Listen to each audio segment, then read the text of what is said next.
Yang hormati para hadirin wal hadirat, bapak-bapak, ibu-ibu, jamaah majelis ta'lim atau jamaah silaturahmi pada kesempatan yang mulia malam hari ini, yang dirahmati Allah. Yang saya mohon maaf tidak hafal satu persatu, tapi tidak mengurangi rasa ta'zim kami kepada Bapak Ibu semua yang dirahmati Allah. Alhamdulillah, pada malam hari ini kita ditakdirkan Allah berkumpul di tempat ini dalam rangka kita bersilaturahmi.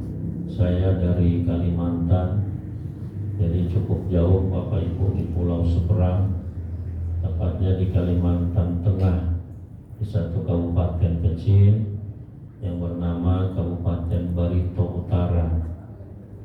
Kalau Kalimantan Timur yang sekarang sudah menjadi putusan pusat bahwa dijadikan ibu kota negara IKN, itu di Kalimantan Timur. Dari tempat kami ke Kalimantan Timur itu perjalanan kurang lebih sekitar 15 jam kalau kita pakai mobil. Jadi karena pulau Kalimantan itu pulau yang cukup besar dan mungkin yang terbesar di antara pulau yang ada di Indonesia, dan di antara pulau Kalimantan yang terbesar itu pulau Kalimantan Tengah.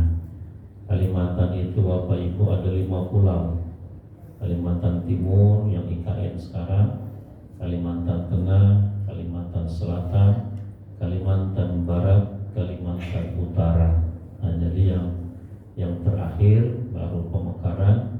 Kalimantan Utara itu berbatasan dengan Malaysia Timur, negeri Sabah, kota Kini Baru, yaitu daerah Tarakan.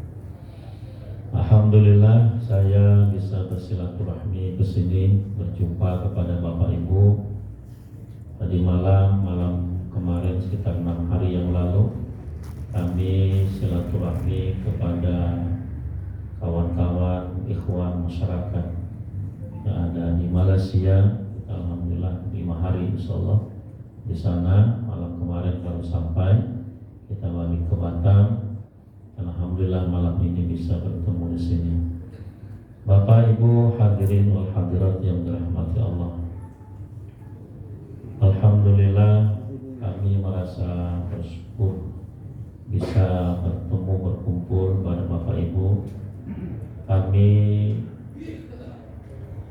mendapat satu tugas daripada guru saya atau guru kami, Al-Arif Billah Al-Alimul Allamah Sahibul Bahrul Karamah,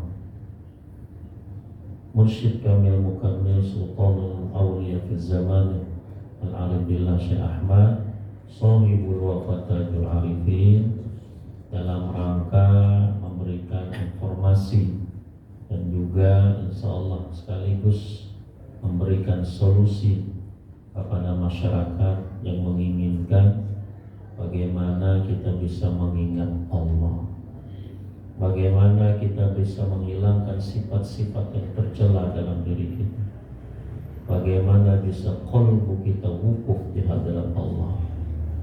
Maka ini Bapak Ibu bukan sesuatu yang mudah. Mengingat Allah itu bukan sesuatu yang mudah.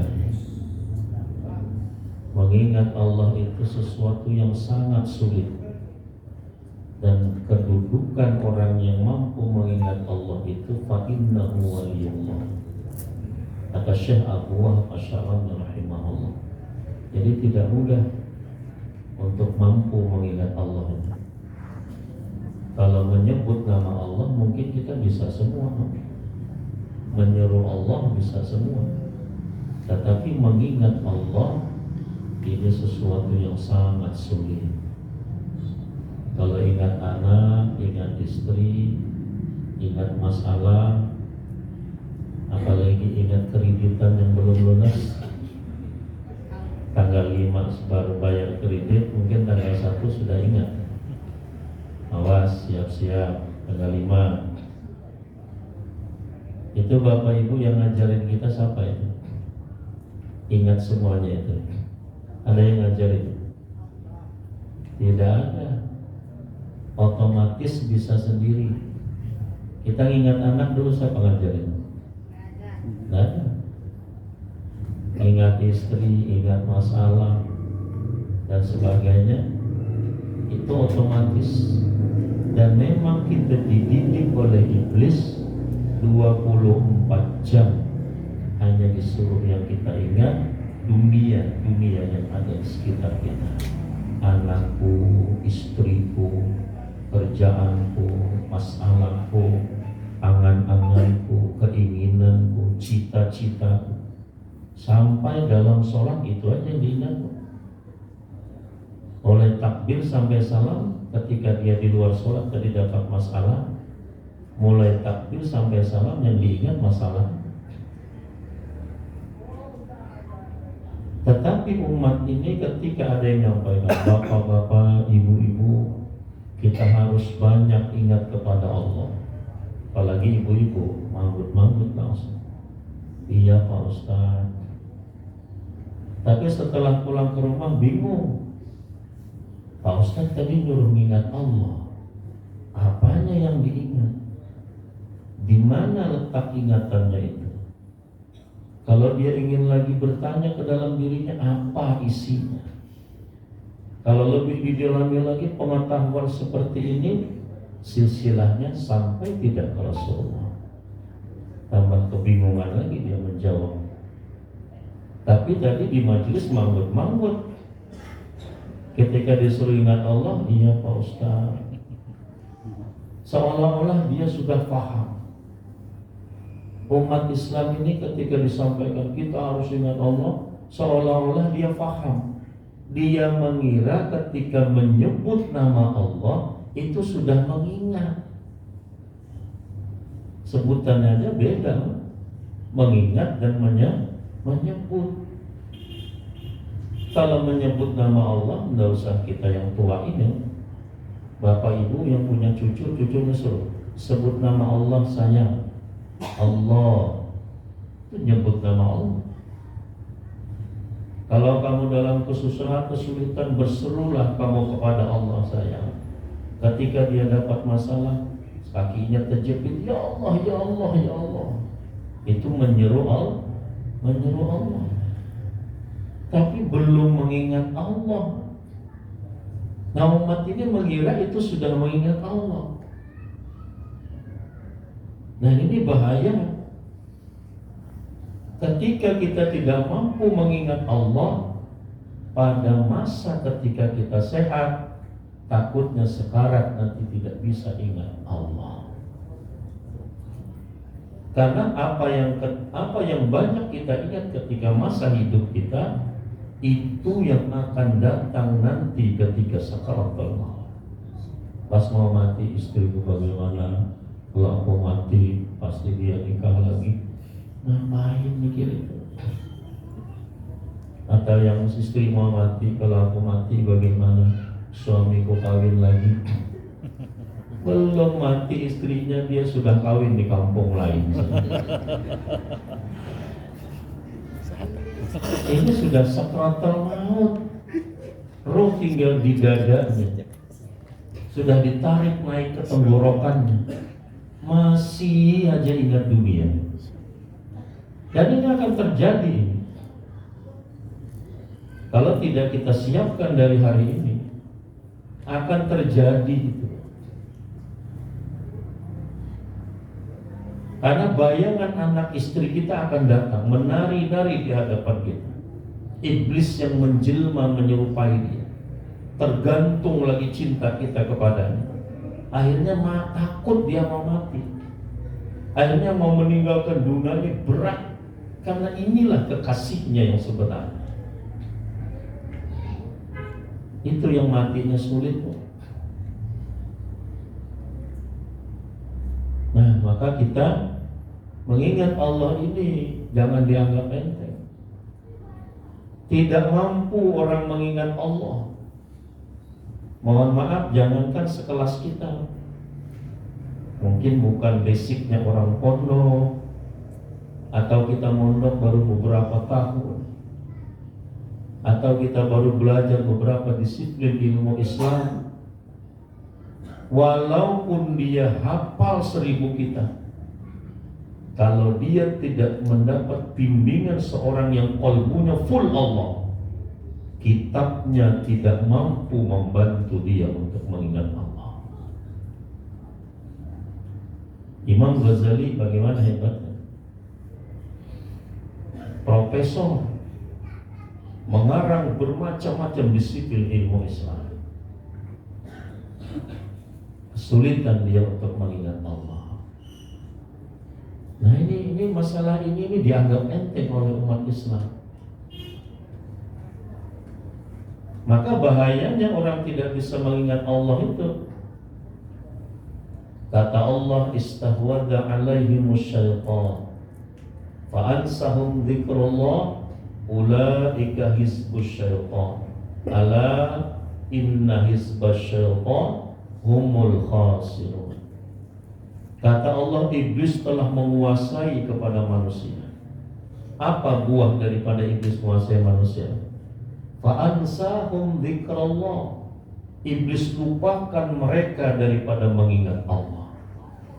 Yang diingatnya anakku, istriku, pekerjaanku. Entah kita seperti ibu-ibu yang tidak kerja, hanya jadi ibu rumah tangga, mulai bangun tidur diingat masak, habis masaknya nyapu, habis nyapu ngepel, habis ngepel nyuci, habis nyuci ngantar anak, habis ngantar anak jamur cuci, cucian terus itu aja malam. Besok seperti itu lagi. Nah seperti itu fakta dalam kehidupan kita. Fa'ansahum dzikrullah, maka orang-orang iblis menguasai manusia, dilupakan dia daripada mengingat Allah. Ketika sudah seperti itu keadaan manusia, kata Allah, ulaika hizbus syaitan, mereka yang seperti itu, dia adalah pasukan-pasukan syaitan di bumi. Jadi wujudul adami, tubuhnya saja yang ada, wa qulubus syaitan, tapi qalbunya penuh dengan setan. Kalau 24 jam bersama setan bisa enggak jadi wali Allah? Kalau 24 jam bersama setan bisa enggak jadi kekasih Allah? Biar fasih bacaannya, biar hebat ceramahnya, biar panjang gelarnya, tidak bisa jadi kekasih Allah, karena dia 24 jam bersama aduwullah, musuhnya Allah.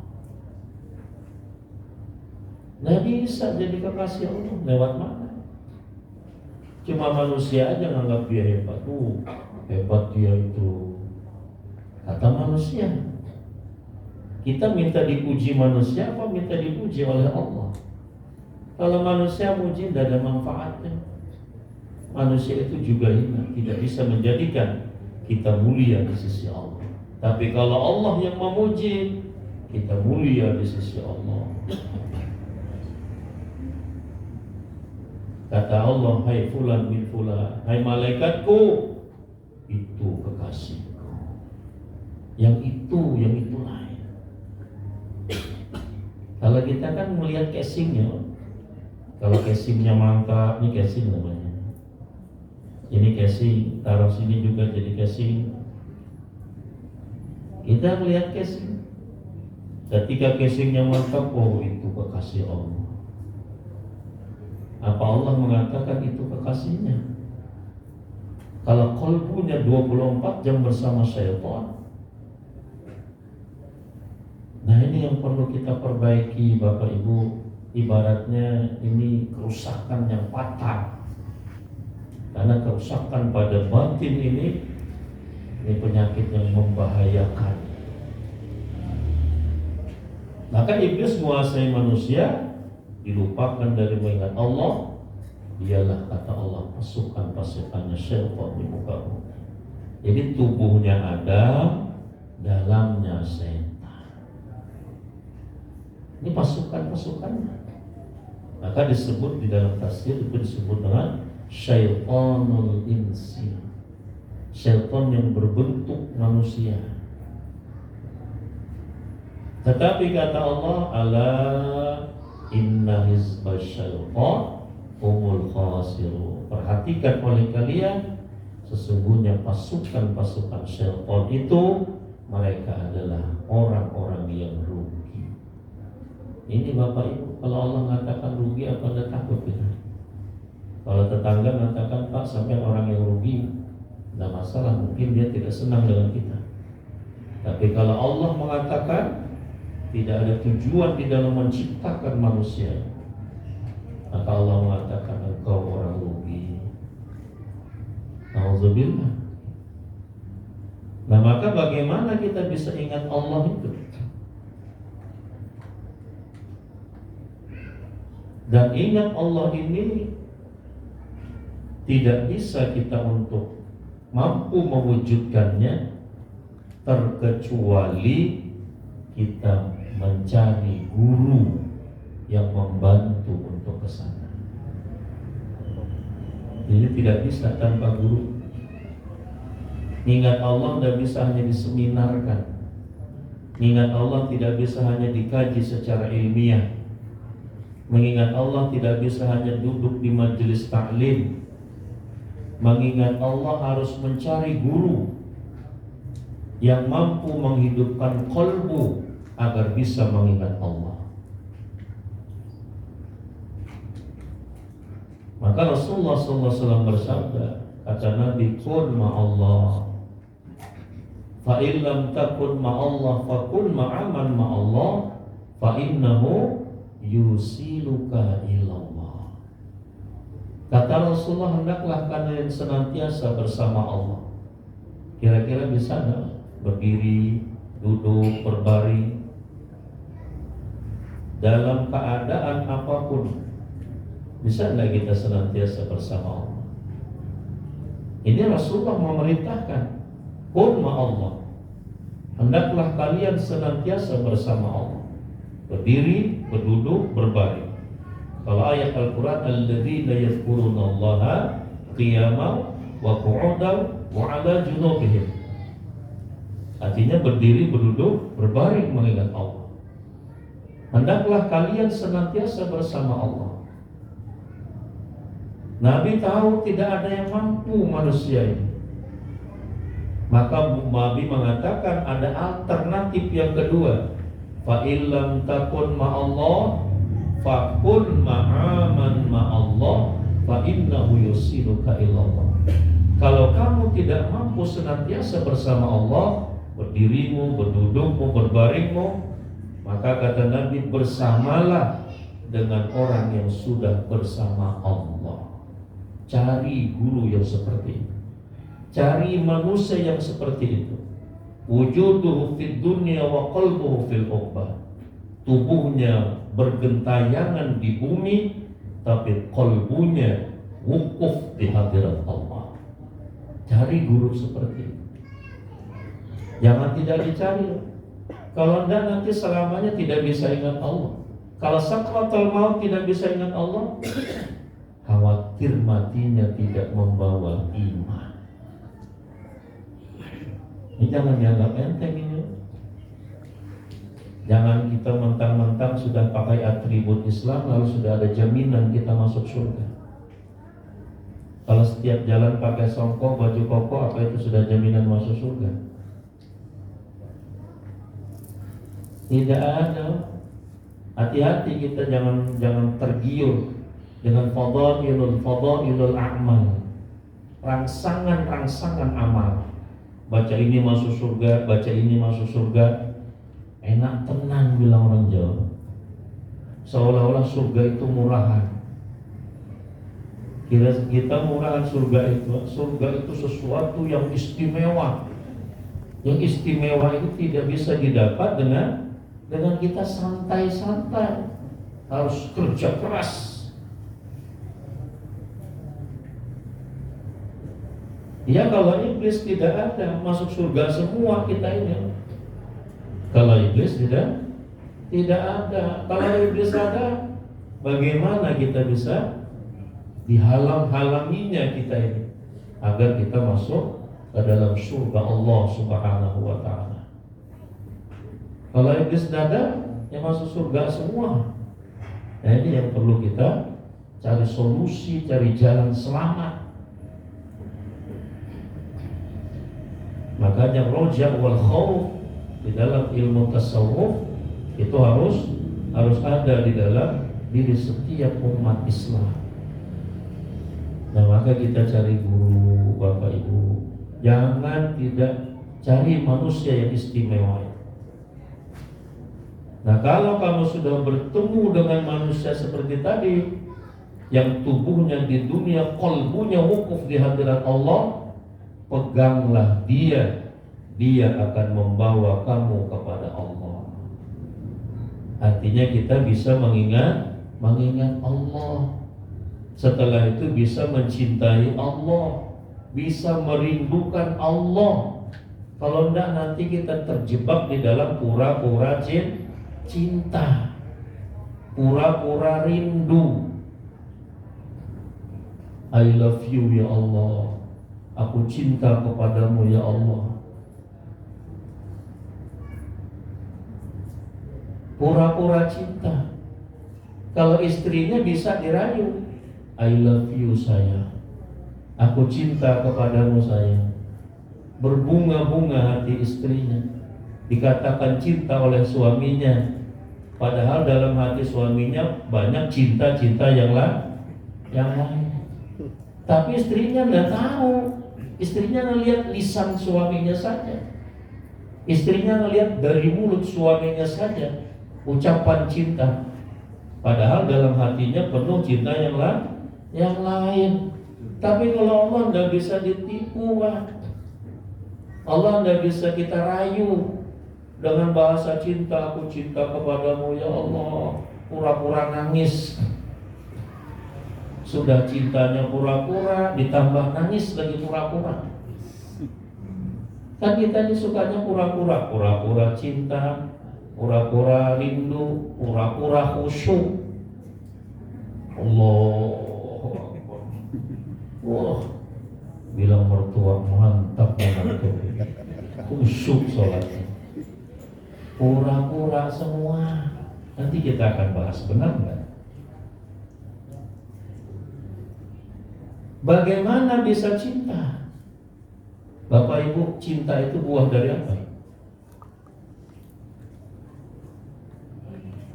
Cinta itu buah karena banyak mengingat. Ini ingat Allahnya aja gak bisa, bagaimana mau cinta?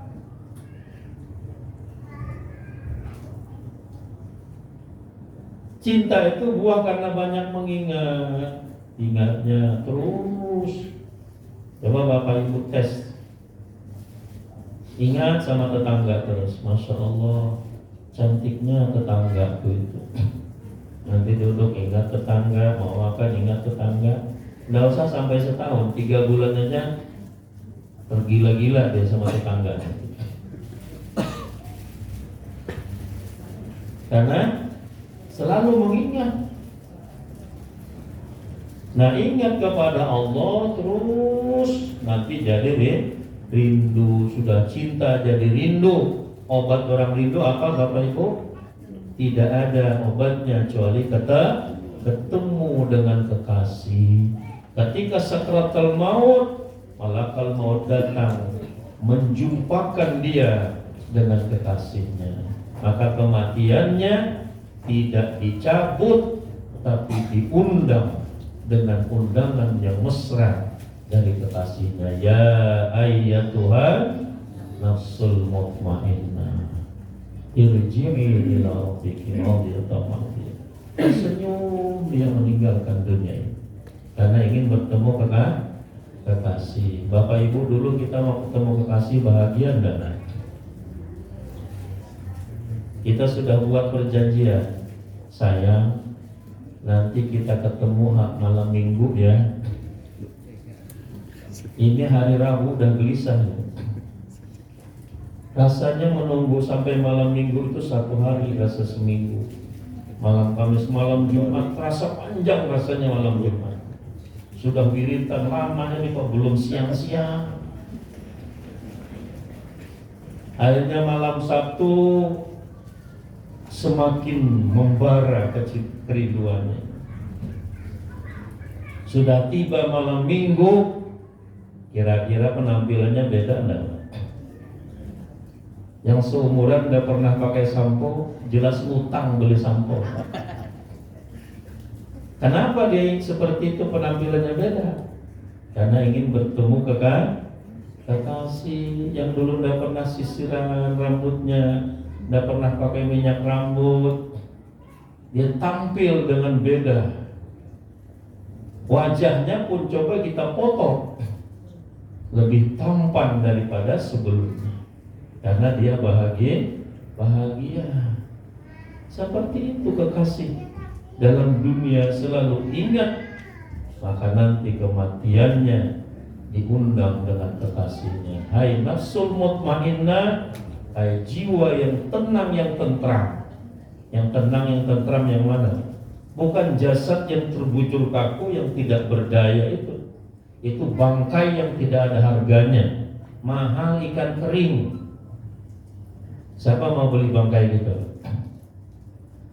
Istrinya aja nyuruh cepat dikubur, apalagi tetangganya. Bilang istrinya cepatnya dikubur, nanti bau busuk gitu. Jasad kita ini mahal ikan kering. Kalau sudah ditinggalkan oleh roh, tidak ada harganya lagi. Ini bukan nafsul mutmainnah, itu bangkai. Nafsul mutmainnah itu jiwa yang tenang. Yang tenang yang mana? Yang senantiasa mengingat Allah. Nah, kalau Anda bisa ingat Allah, bisa tenang. Karena Allah sudah jelaskan, alladzina amanu wa tatma'innu qulubuhum bi dzikrillah, ala bi dzikrillah tatma'innul qulub. Orang yang mukmin itu menjadi tenang, tentram kolbunya dengan senantiasa dia mengingat Allah. Semakin sesak nafasnya, semakin bulat kerinduannya kepada Allah. Semakin sempit dadanya, semakin pendek nafasnya, semakin rindu dengan kekasihnya. Jadi dia semakin asik dengan Allah, tidak gelisah. Oh matinya putar sana, putar sini, dah mati-mati. Sampai bingung suaminya bingung. Oh dah mati-mati. Paksa datangin kiai, Pak Kiai, tolong doa, saya sayang sama suami saya, pura-pura sekali. Dalam dia ingin suaminya cepat mati. Nunggu pada mati-mati. Putar sana, putar sini. Aduh, panas, sakit. Aduh, panas, sakit. Jengkel istrinya. Minta datang sama kiai, pura-pura, Kiai tolong doakan suami saya kasihan, saya sayang. Kalau mau cepat diambilnya, nggak apa-apa. Sudah ikhlas. Saya ikhlas. Sudah pegel itu, sudah nunggu suaminya dah mati-mati. Ini dia, kenapa dia seperti itu? Karena dia tidak ingin berpisah dengan dunia yang full dicintainya. Kamu tidak dikatakan, kata Allah, beriman yang sempurna sebelum Allah dan Rasulnya yang lebih kamu cintai daripada yang lain. Apa yang banyak dalam kolbu kita? Cinta itu letaknya pada kolbu. Nah kalau kita banyak ingat dunia, nanti sulitlah kita meninggalkan dunia ini. Sulit kita meninggalkannya. Itu yang matinya gelisah. Nah matinya nanti tidak dijemput seperti itu. Matinya dicabut. Nah ada dalilnya. Idza jaa ajaluhum la yastakhiruna sa'atan wa la yastaqdimun. Kalau sudah tiba ajal manusia, langsung di mana aja dia berada. Dia tidak mau mati, tetap dipaksa mati. Itu yang ketika tarik keluar kotoran, keluar najisnya. Itu apa bahasanya itu? Itu Allah hinakan orang itu. Ketika keluarganya yang jauh, anaknya datang, teman-teman setianya datang, orang terdekatnya datang, mendekati kepada dia, ternyata dia buang air di tengah orang. Apa ndak malu? Coba dihidupkan lagi, itu malu itu. Coba kita tes, buang air di tengah orang. Apalagi ada yang video call, ada yang video call, diviralkan lagi, kurang asam ya. Nah ini rahasianya apa? Karena dipaksa harus mati, sakit mati seperti itu. Memang mati itu sakit, tetapi Allah mengatakan, Rasulullah bersabda, orang mukmin itu ketika dia nanti kematiannya, ketika dicabut rohnya, seperti mencabut rambut di dalam tepung. Coba rambut istri kita masukkan dalam tepung, ketika kita tarik rambutnya bergerak tidak tepungnya? Tidak bergerak, rambutnya sudah hilang. Ini orang yang sudah melatih dirinya mencintai Allah. Nah maka kematiannya ini akan kita lewati semua, Bapak Ibu. Ini yang kita persiapkan. Maka kata Rasulullah, orang yang pandai, orang yang cerdas itu, dia mempersiapkan dirinya untuk kematiannya. Kematian artinya menghadapi dahsyatnya sakaratul maut. Ini saya sampaikan, Bapak Ibu, ketika kita sekarang, ya kita paham ini, jangan sampai kita terlena. Ketika kita sekarat, kita dikeroyok iblis berapa? Pernah ketemu dalilnya? Berapa iblis ngeroyok kita ketika kita sakaratul maut? 70.000 iblis. Sanggup nggak ngelawan? Satu aja nggak mampu kita, Bapak Ibu. Silahkan buka dalam kitab Aqidatun Najiyah, aqidah orang yang selamat, yang berpegang kepada pahaman ahli sunnah wal jamaah. 70.000 iblis. Dia tidak ingin kita ini masuk surga. Qala fa bima aghwaytani lamudanna lahum siratal mustaqim thumma la'atiyannahum min bayni aydihim wa min khalfihim wa an aymanihim wa an shama'ilihim fala tajidu aktsarahum syakirin. Kata iblis, ya Allah, sebagaimana engkau telah menjanjikan saya sesat. Iblis sudah diponis oleh Allah sebagai ahli neraka. Engkau sudah menjanjikan memponis saya ini sesat, ya Allah. Iblis bersumpah di hadirat Allah, sungguh ya Allah, akan saya sesatkan semua keturunan Adam. Kita ini sudah diancam oleh iblis. Cuma umat manusia ini tidak merasa terancam karena tidak paham. Sungguh akan kami serang manusia lewat sebelah muka. Tidak bisa lewat muka, lewat belakang. Tidak bisa lewat belakang, lewat sebelah kanan. Tidak bisa lewat sebelah kanan, lewat sebelah kiri. Dari segala penjuru. Fala tajidu aktsarahum syakirin. Maka ya Allah, engkau pasti tidak akan menjumpai hamba-hambamu yang bersyukur. Yang bersyukur ditafsir oleh mufassir, ulama ahli tafsir, makna asyakirin adzakirin. Sungguh ya Allah, engkau tidak akan menemui hamba-hambamu yang mampu mengingatmu.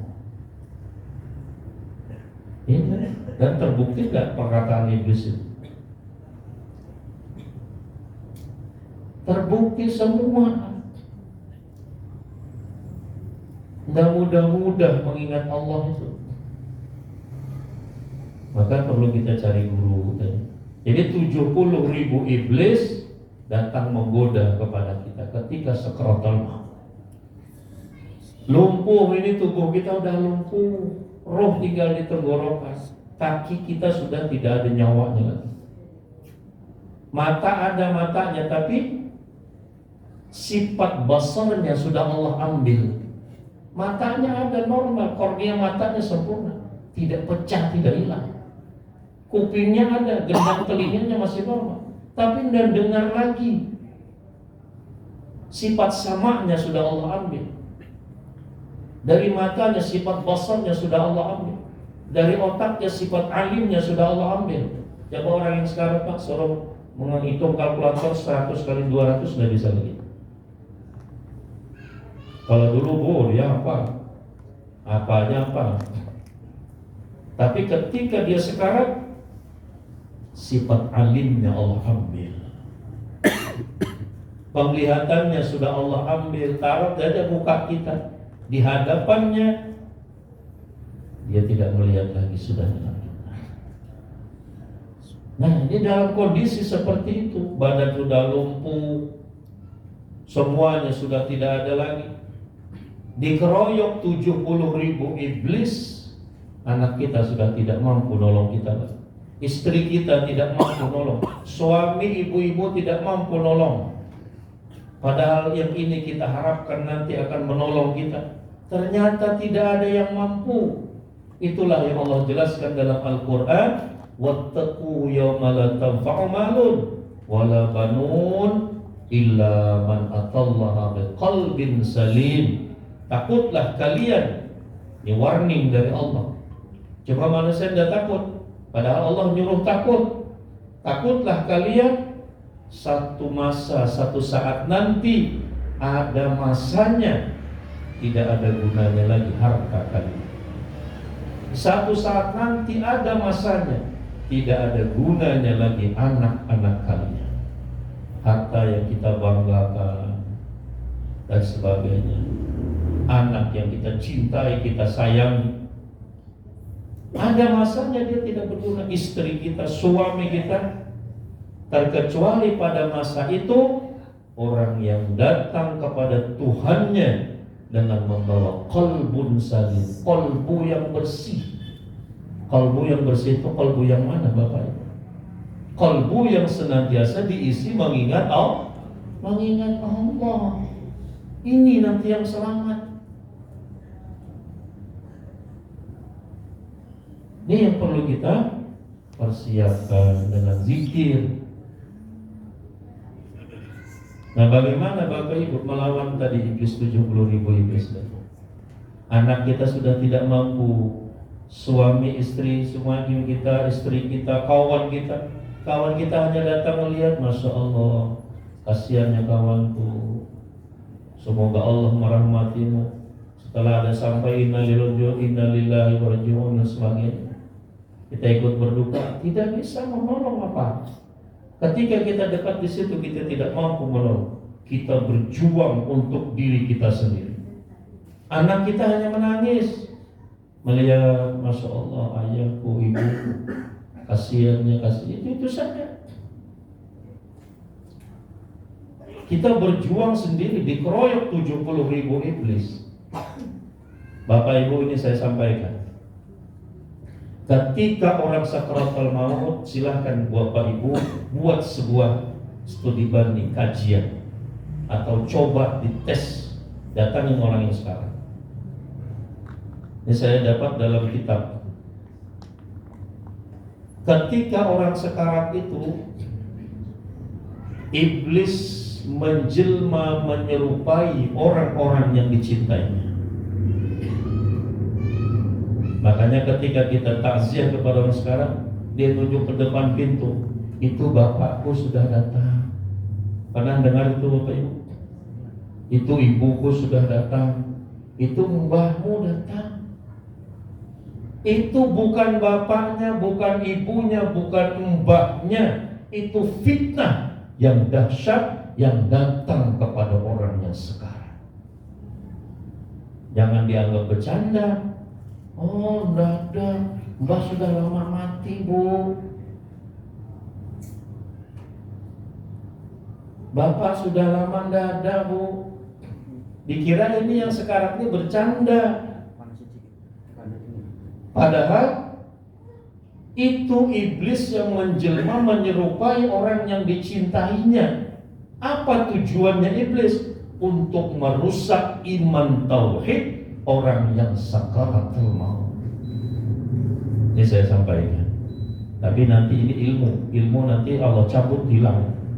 Sekarang hilang. Tapi kalau amal dia membekas di dalam nur, dalam sir hamba. Itu nanti yang akan memberi energi kekuatan kepada kita. Kalau ini saya sampaikan ilmu. Nah ketika itu apa? Datanglah orang yang dicintainya tadi, ibunya atau mbahnya atau kakeknya, yang itu adalah jelmaan daripada iblis. Datanglah dia kepada seorang yang sekarat ini. Misalnya yang sekarat ini laki-laki atau laki-laki. Datanglah ayahnya, hai anakku, kamu suka tidak ini?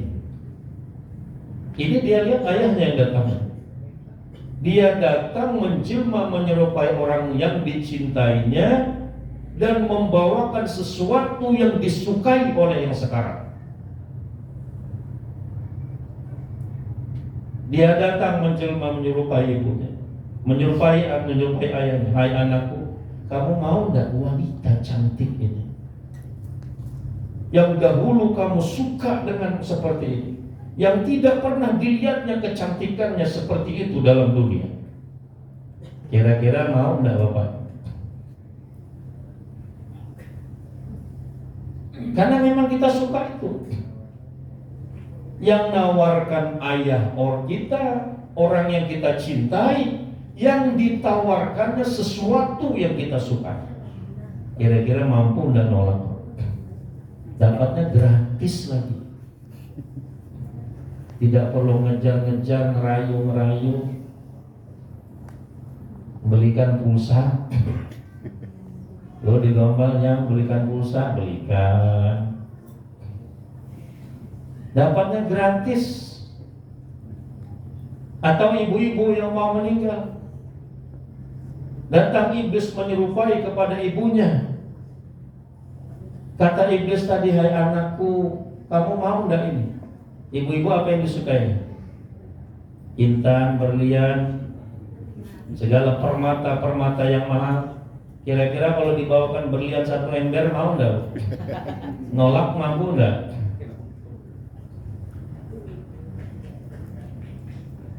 Dilihatkan permata-permata yang mahal di bumi, yang dia tidak pernah melihat itu dalam kehidupan dunia. Indahnya menyilaukan matanya. Hai anakku, kamu mau ini? Yang datang orang yang dicintainya, ibunya, yang ditawarkan sesuatu yang sangat disukainya di dalam dunia. Cuma apa katanya? Kamu mau ini? Ya kata yang ibu, kata yang bapak tadi, menyerupai, iblis menyerupai bapaknya. Kamu mau ini? Cuma syaratnya kamu katakan la ilaha. Stop sampai di situ saja. Cuma kamu katakan, hai anakku, la ilaha. Ayo katakan ini wanita cantik. Hai anakku, yang perempuan dari ibunya datang. Ini emas, berlian, segala yang mahal, permata yang mahal di bumi. Ini ayo ambil, katakan la ilaha. Kira-kira mampu nolak Bapak Ibu? Kalau mampu nolak hebat. Karena orang tua sampean yang datang, yang diantarkan sesuatu yang sangat kita sukai.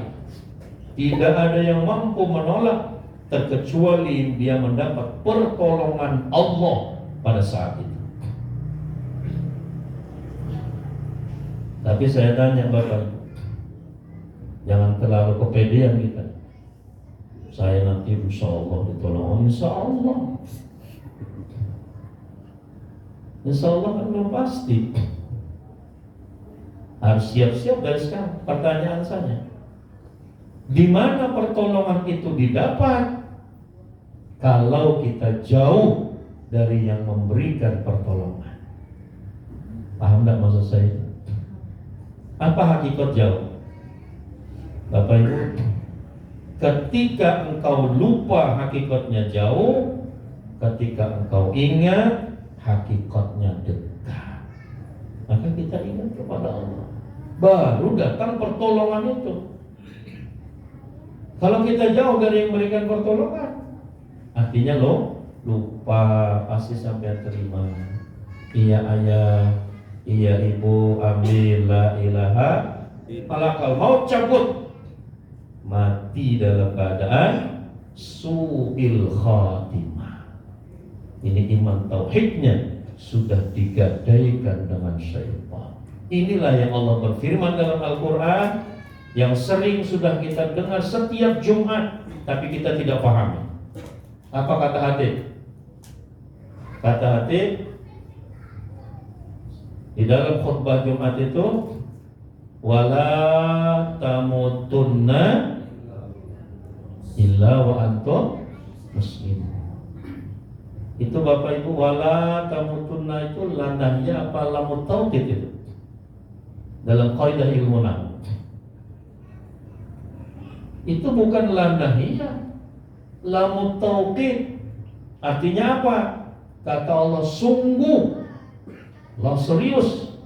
Karena manusia ini tidak paham. Allah buat serius. Sungguh kata Allah, jangan kalian mati kecuali kalian mati dalam keadaan muslimun, dalam keadaan Islam, dalam keadaan iman, dalam keadaan la ilaha illallah. Bukan la ilaha tadinya. Ini yang kita persiapkan Bapak Ibu. Kalau syariatnya udah bagus, alhamdulillah, wudhu benar, mandi wajib benar. Tapi kita cari lagi guru yang membantu agar kita bisa mengingat Allah. Nah ini yang khawatirnya. Nah kalau kematian seperti tadi, iman tauhidnya sudah digadaikan dengan syaitan. Kan ada ini, mungkin kita zaman milenial, zaman sekarang ini, dunia sudah canggih, informasi pesat. Pernah melihat itu ada seorang habaib bermimpi bertemu Rasulullah. Mungkin kita pernah itu kan? Rasulullah sedih, pucat muka Rasul. Lalu beliau bertanya, kenapa engkau ya Rasulullah? Tadi malam saya kata Nabi, tadi malam umatku ada yang meninggal. Berapa itu? Pernah nggak lihat itu? Dengar? Anda kalau nggak salah berapa itu? 5.000 apa 50.000 yang meninggal? Hanya 2 yang dalam keadaan iman. Kalau nggak salah itu, saya lupa itu. Pokoknya sangat sedikit lah. Hanya berapa persen. Jadi yang lain matinya banyak tidak membawa iman. Artinya su'il khatimah, jahat penghujung umurnya. Ini yang ditangisi oleh para kekasih Allah. Para sufi menangis, ya Allah, apakah aku mati dalam iman, dalam Islam, atau mati sudah iman tauhidnya digadaikan kepada syaitan. Nah ini Bapak Ibu yang kita perlu persiapkan. Bagaimana kita menyambut sakaratul maut, kita sudah siap dengan iman tauhid yang semakin bulat kepada Allah, dan kematian kita pun diundang oleh Allah Subhanahu wa taala, dan kita meninggalkan dunia yang fana ini dalam keadaan tersenyum. Nah, ini indahlah matinya seperti itu. Nah, maka kita harus cari guru tadi Bapak Ibu. Dan juga sedikit ini saya buat gambaran yang lain. Ini masalah sholat. Ini masalah sholat ini jadi masalah ini. Kira-kira masalah apa yang jadi masalah dalam sholat itu Bapak Ibu? Masalah khusyuk. Ini masalah sakaratul maut sudah saya ceritakan. Masalah khusyuk. Nanti kembalinya ke zikir lagi. Semuanya ke sana kembali.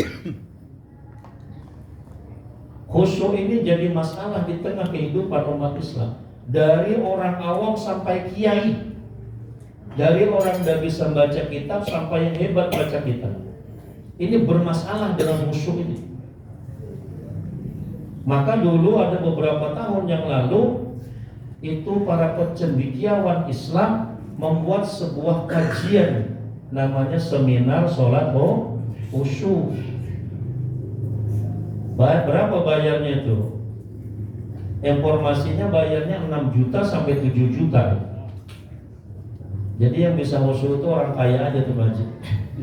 Yang miskin suami istri mikir, wah ini daripada khusyuk baik beli beras. 6 juta sampai 7 juta. Seminarnya di hotel berbintang. Ini kan apalagi mungkin ditambah pakai sepatu mahal, pakai dasi, watas.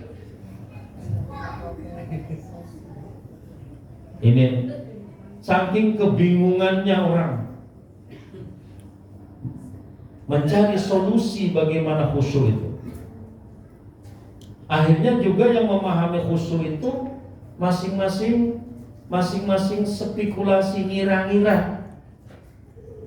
Ada yang mengatakan apa itu khusyuk? Kira-kira apa itu khusyuk Bapak Ibu?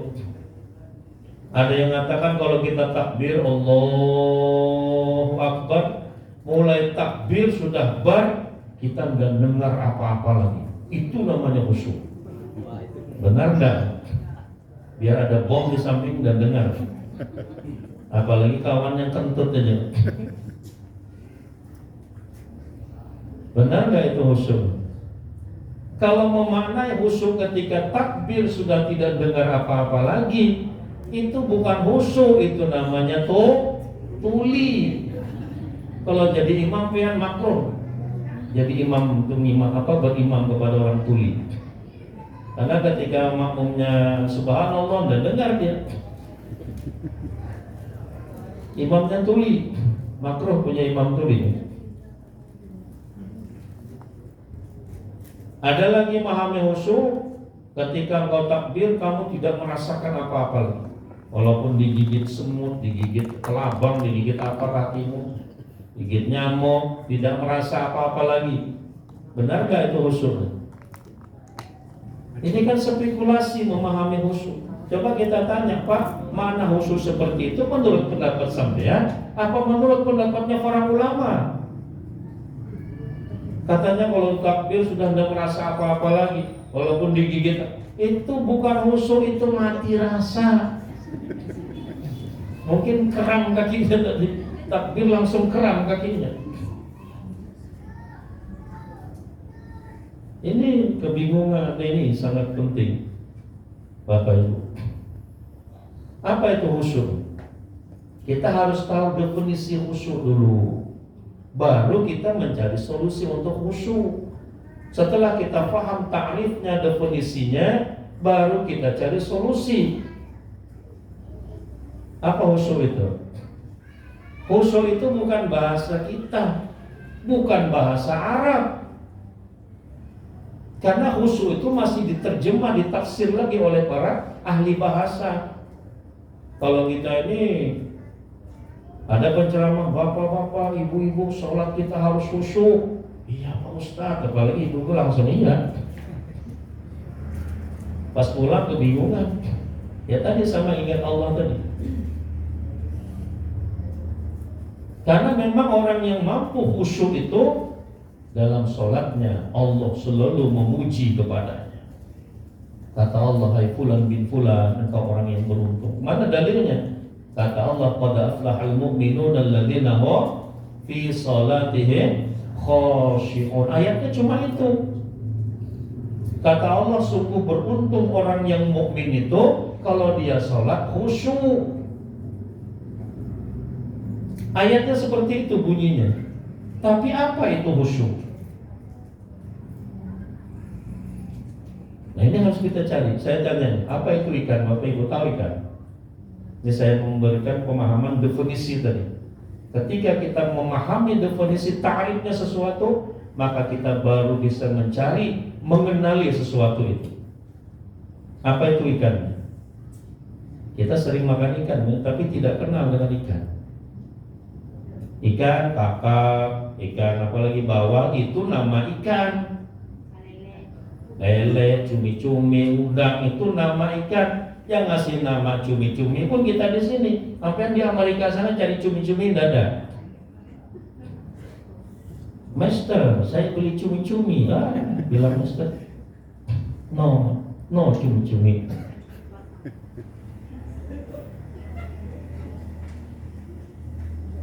Apa? Ikan itu hayawanun ta'ishu fil bahri wala ta'ishu fil barri. Itu definisinya. Itu takrifnya, pengenalan tentang ikan. Ikan itu hewan yang hidup di air tapi tidak hidup di darat.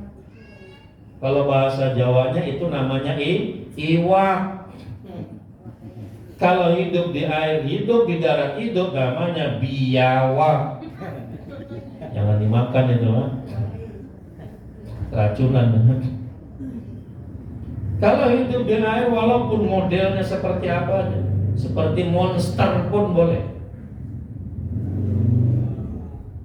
asal dia hidup di air. Bahkan di dalam kitab Bajuri karangan Syekh Ibnu Qasim al-Ghazali rahimahullah, fikih bermadzhab Syafi'i, kata beliau, walau kana kal khinzir, kalau dia hidup di air, di darat tidak hidup, walaupun modelnya seperti babi, dia boleh dimakan. Dia tetap jenis ikan. Yang penting ikan.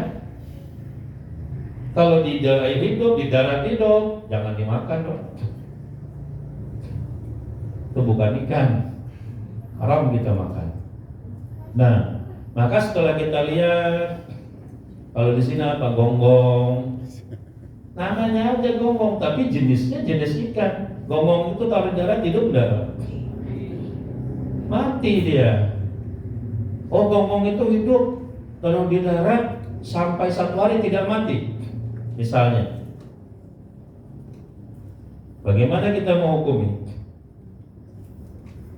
Bisa enggak dia dikatakan halal? Sedangkan definisinya ikan itu hewan yang hidup di air, di darat tidak hidup. Ini 1 hari tidak mati. Misalnya nih, saya buat gambaran. Berani enggak kita menghalalkan gonggong itu jenis ikan? Mengatakan jenis ikan sehingga halal dimakan. Gonggong halal enggak kira-kira? Ya. Ini kita cari ilmu pengetahuannya. Coba kita tes nanti, gonggong ditaruh di darat hidup enggak? Ditaruh di sini hidup enggak kira-kira? Misalnya hidup bagaimana? Akhirnya bingung biar mau komi. Waduh, bagaimana ini? Maka definisinya ikan yang hidup di air, di darat nah hidup. Tapi kok gonggong ini 1 hari tidak mati?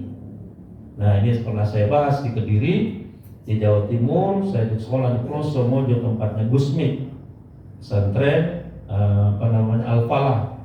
Ya kan? Nah, ketika kami bahsul masail, kalau disuruh di sana dulu kita tidak gonggong, karena gonggong ini kita temu di sini aja. Di sana dulu itu apa itu? Keong sawah. Itu kan ada lagunya kan, kita disuruh makan keong sawah.